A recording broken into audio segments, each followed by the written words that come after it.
idea básica porque, como ya sé más o menos, el área de astropartículas, que es la que yo me encuentro, la que hago investigación, no es muy abundante en Chile. Básicamente es una área que está en crecimiento y se está, bueno, ya sea en Europa, en otro lado, en Estados Unidos, hay más gente trabajando en el área, pero acá en Chile somos pocas personas las que trabajamos en el área, entonces tengo que partir de algo básico. Básicamente vamos a hablar de la parte básica, la física de los rayos cósmicos, qué son estos rayos cósmicos y por qué son importantes, cómo se transportan en la Vía Láctea y cómo podemos hacer una suerte de análogo a lo que sucede en la física estadística. Y posteriormente vamos a ver un caso muy específico, que es el caso de los rayos cósmicos que son de electrones y positrones, y por qué son importantes. Y al final con unas palabras y un mensaje para el reto. Entonces, con lo que vamos a partir es básicamente con la introducción, con lo más básico, y es Marcelo que está llegando, es básicamente qué es el área de astropartículas, ya que para mucha gente, especialmente gente acá en Chile, si hablan de astropartículas quedan con una suerte de qué cosa es esto. Básicamente es un área emergente que mezcla, es un área interdisciplinaria que mezcla aspectos de distintas áreas que ya son más o menos establecidas. Por ejemplo, mezcla lo que es la física, bueno, la astrofísica, o sea, toda la parte que tiene que ver cómo se comportan objetos que están fuera del sistema solar, con cosmología, eso quiere decir la evolución del universo como un todo, ya sea el aspecto termodinámico del universo, como el aspecto de cómo se forman las estructuras, y también lo que tiene que ver con la física nuclear y la física de partículas. Eso quiere decir que es con la física de los objetos pequeños a escalas fundamentales, o sea, cuáles son las simetrías, las interacciones, ya sea gravedad, fuerza electrodébil, electrodinámica, cómo se junta todo esto para poder darle un sentido a las observaciones que hay, en este caso que les voy a contar, de los rayos cósmicos. Entonces, por ejemplo, cuando uno habla del área de astropartículas, en realidad es un área, de cierta forma, por llamarlo así, una macro área de investigación, ya que a gente que esté interesada en otros campos puede trabajar en esta área. Por ejemplo, en el caso de gente que se esté formando, gente que tenga interés ya sea en astronomía, astrofísica o física de partículas, física matemática, simulación numérica, cosmología, gravitación, etc., tiene algún interés y puede serle útil al área de astropartículas. De hecho, como tengo ahí a Leonard y Sheldon de Big Bang Theory, tengo los dos aspectos que también se dan en ciencia, el que es físico experimental y el que es físico teórico, ya sea porque mucha de la investigación que se hace en astropartículas requiere tener una contraparte teórica, ya como bien sabemos la física es una ciencia experimental, sin observaciones simplemente nos quedamos hipotetizando de qué está compuesto el universo. Entonces en este caso realmente es un área que es bastante rica por la interconexión que hay entre distintas áreas, y más aún, aparte de todos estos intereses, se requiere tener un poquito de lo que son las habilidades blandas, ya que como bien sabemos, ya la idea del físico que está encerrado en una oficina trabajando ya no existe. En el área ahora, más moderno, ningún científico trabaja solo, siempre se trabaja en colaboraciones y interacción con otras personas. Entonces, en ese sentido, esta área es una macro área que está, en principio, se prevé que en el futuro sea bastante interesante por el hecho de los posibles descubrimientos que pueden haber en este aspecto. Entonces, ¿cuál es el mismo? Si alguien quiere introducirse en el área, básicamente tendría que tener tres objetos básicos. Un computador, acceso a internet, ya que ahora es lo que nos permite trabajar en conjunto, y café. Pero aparte de eso, lo que no me he tomado ahora después del evento social. Bueno, pero para contarle un poquito de por qué el área de astropartículas se empieza a complicar. Básicamente, la Tierra, como objeto donde estamos nosotros, donde podemos cuestionarnos de qué está hecho el universo y por qué el universo se comporta como tal, está constantemente bombardeado por distintos tipos de partículas o radiación que viene de procesos fuera del sistema solar o también del Sol. En este caso tenemos los fotones, que es nuestra radiación electromagnética, neutrinos, que es un tipo de partícula muy ligera, neutral, que básicamente atraviesa casi todo. De vez en cuando interacciona con partículas con los detectores que tenemos en Tierra. Y tenemos otro tipo de partículas que son electrones, protones, núcleos de helio y hierro, entre otros muchos núcleos de la tabla periódica que tenemos. La idea es que todas estas partículas, al bombardear constantemente debido a la actividad, van a tener distintos tipos de comportamientos por su propia naturaleza. Ahí nos estamos acercando un poquito a lo que es la física fundamental de partículas elementales, ya que, por ejemplo, fotones y neutrinos son partículas que son neutrales, y eso significa que en el contexto de la evolución o de la actividad galáctica que existe, estas partículas se pueden propagar en línea recta. Básicamente ya sabemos que si yo apunto con el láser a cualquier punto de la dirección, yo sé que la luz que está saliendo del láser va en línea recta hasta allá. Mientras, lo mismo con los neutrinos, son partículas que se propagan en línea recta, eso nos da información posicional. Si yo veo que con mi detector, yo veo que tengo una fuente que viene de una dirección, yo sé que por lo menos en esa dirección va a estar la fuente y no puedo esperar de que venga de otro lado. Mientras tanto, otro tipo de partículas que nos llegan a la Tierra, como los electrones y su correspondiente antipartícula, los positrones, protones, etc., son partículas cargadas. Y estas partículas cargadas, imagínense que tenemos la Vía Láctea, que la Vía Láctea un poco, a pesar de que es suficientemente grande, está lleno de campos magnéticos que viven en el medio interestelar, etc. Y esas partículas, como tienen que recorrer distancias muy grandes, sí sienten el efecto de estos campos magnéticos que son diminutos. Entonces, en este caso, las partículas que son cargadas, básicamente se propagan de una manera un poco rara debido a cómo el campo magnético está distribuido en la zona donde están viajando. Básicamente eso después se traduce que se propagan de una manera difusiva, siguiendo una ecuación de difusión. Además, ahora si juntamos realmente toda la información que podemos obtener, ya sea de los fotones, neutrinos, electrones, protones y etcétera, que son los rayos cósmicos, podemos encontrar mucha información. El universo en sí nos está hablando de la información que está contenida, ya que podemos sacar información ya sea relacionada a la fuente de estas astropartículas, al medio interestelar, o sea, todo el espacio que usualmente llamamos que está vacío, pero está lleno de mucha información, especialmente en la forma de gas, y de las fuentes que sean de campos magnéticos, ya sea galácticos o extragalácticos, y además podemos sacar información sobre física fundamental. Entonces, en este caso estamos tratando de describir el todo, sabiendo los objetos, cómo se comportan estas partículas a escala pequeña. Bueno, entonces también otra forma de que se le llama al área de astropartículas es el área de multimensajeros o multilongitud de onda. Multilongitud de onda, ya que ya sabemos que los fotones pueden ir de la onda radio, que son radiación electromagnética de longitud de onda muy grande, de los metros, de los centímetros, a formas de radiación que son casi, desde el punto de vista de física de partículas, muy pequeñitas, como los rayos gamma, que son escalas de energía que, del punto de vista de longitud de onda, serían de la escala del nanómetro o inclusive más pequeños. Entonces todo esto se le llama la física de multimensajero o multilongitud de onda. Y lo importante es que podemos ver el universo no solamente con radiación electromagnética, como lo haría un astrónomo, ni siquiera invisible, sino que usamos la información de todas las partículas y toda la radiación electromagnética que se puede observar, que es posible observar con los distintos detectores. Entonces, en este contexto, tenemos que entender más o menos los procesos. Esto es como un mapa de metro de cómo funciona la física de los multimensajeros y cómo se complica a su vez la física de los multimensajeros, porque a diferencia de un experimento, que eso es un laboratorio que es bastante controlado, yo sé cuál es mi fuente de física, o sea, cuál es la fuente del fenómeno que voy a estudiar, y puedo empezar a cortar los procesos para realmente observar lo que realmente me produce el fenómeno.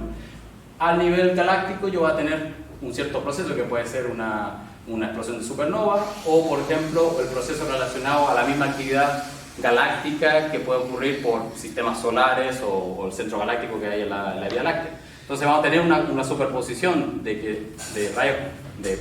astropartículas producidas por el proceso A o por el proceso B, que básicamente se traduce en que estos procesos van a producir ya sea partículas fundamentales o núcleos de átomos. Estas partículas fundamentales y núcleos de átomos se van a propagar por el medio, ya sea por todo el espacio que hay entre la Tierra y la fuente, y eventualmente, por el mismo hecho de que el medio interestelar no es un medio vacío, van a poder también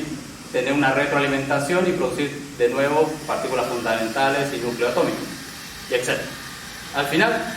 lo que más o menos llega a la Tierra, como lo que llega a la Tierra, vamos a tener distintos tipos de detectores, ya sea detectores de rayos gamma, detectores de rayos cósmicos, o en este caso es que LUMAS, que es un detector de rayos X, y otros detectores sobre la Tierra que van a ser capaces de distinguir si lo que está llegando es un rayo cósmico, un rayo gamma o un neutrino. Interconectando la información de todos esos observables, uno puede obtener lo que es lo que está produciendo ya sea el proceso o sacar información del medio interestelar. Bueno, entonces un poco eso es a grosso modo lo que está pasando por detrás de las observaciones. O sea, si estoy contando la idea rápida. Ahora vamos a ir un poquito más al detalle de cómo funciona la física de los rayos cósmicos en sí. Entonces, basándose ya en las observaciones, porque no tiene sentido partir de una suposición ad initio de cómo se forman los rayos cósmicos, lo que sí sabemos es que los rayos cósmicos siguen, en general, independiente de la especie, una ley de potencia.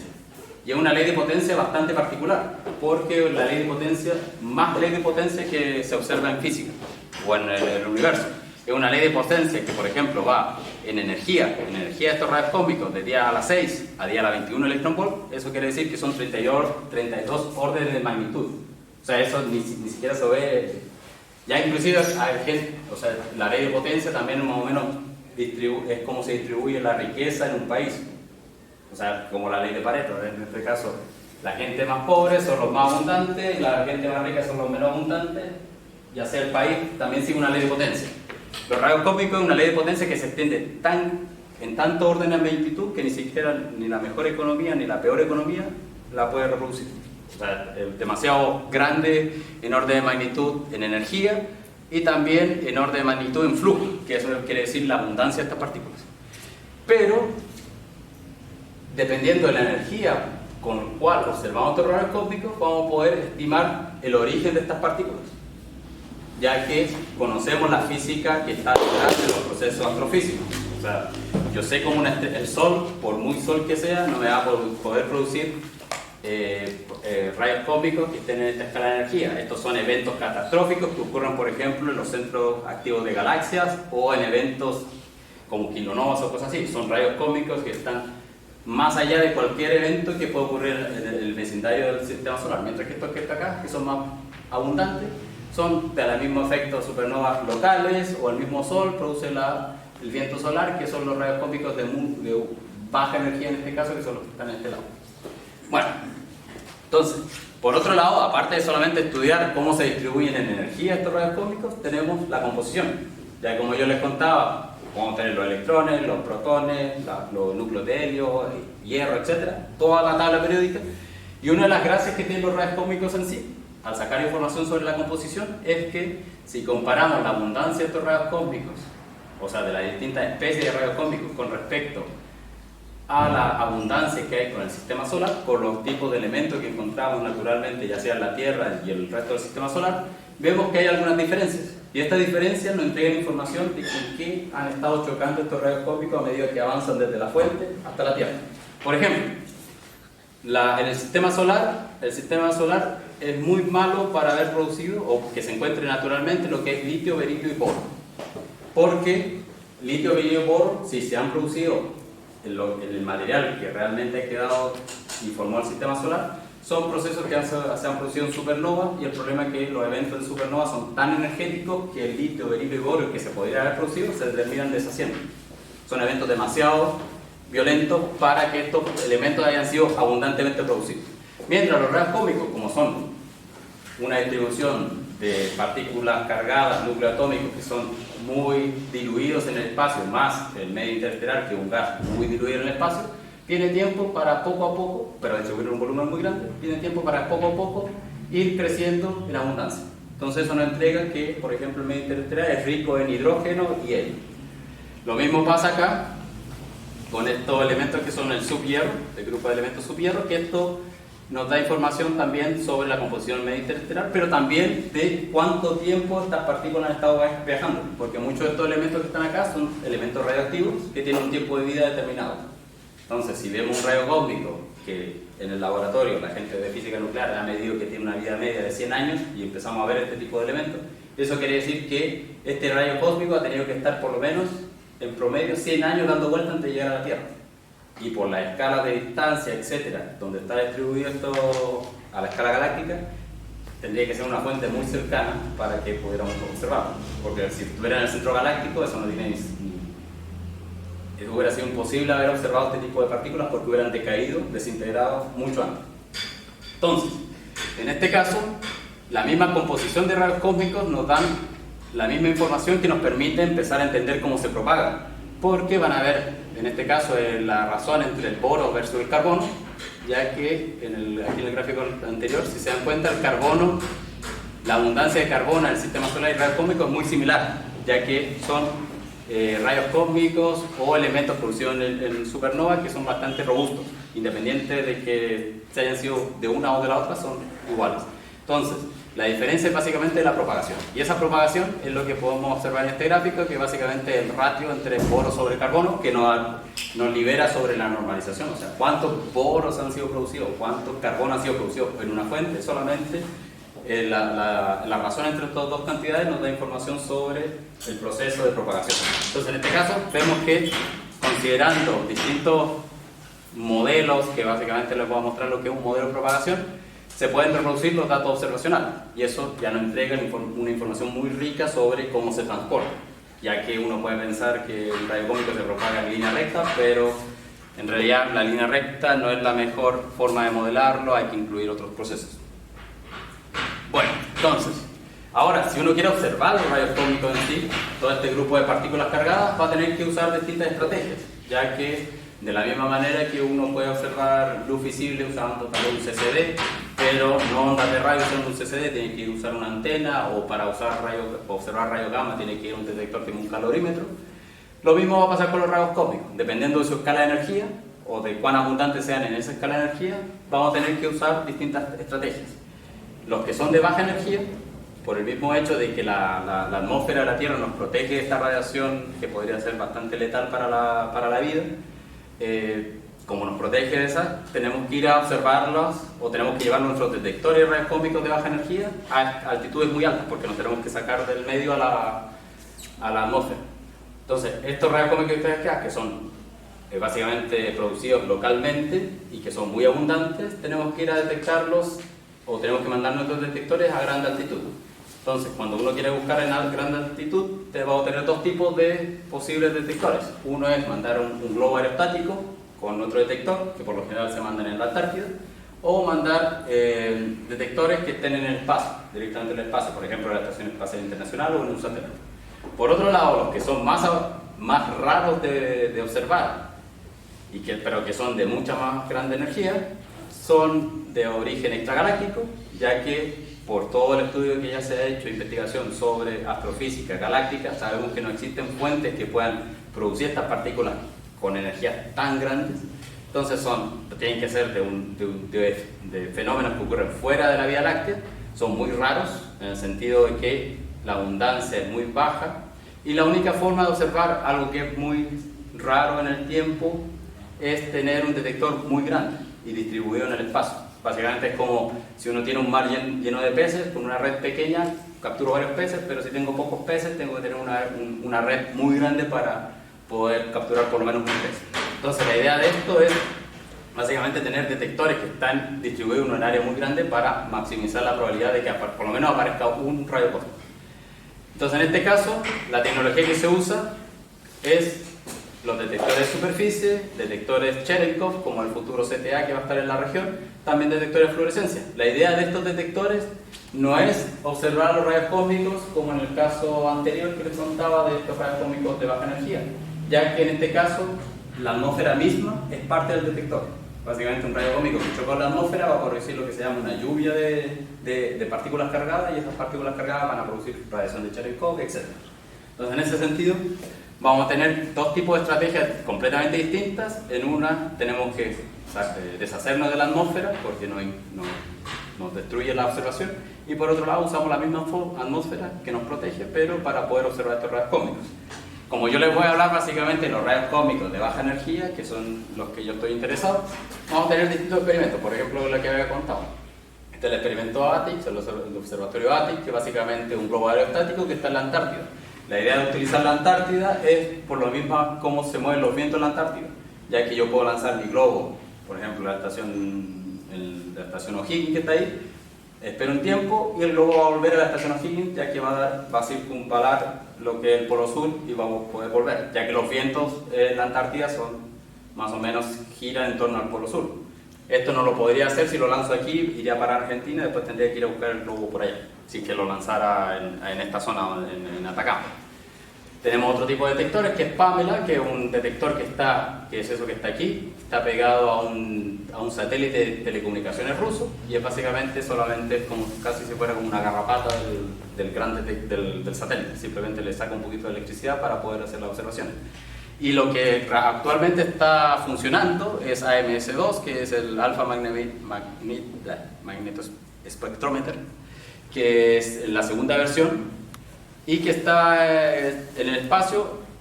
pegado en la Estación Espacial Internacional. La idea de eso es que ya se basa directamente en la fuente de poder que tiene la Estación Espacial Internacional y también se le puede hacer mantención debido a los mismos astronautas que están en la estación. Que esto tiene un tiempo de vida del detector de por lo menos 10 años. O sea, a medida que van pasando los años, más estadística acumula el detector y se puede sacar más física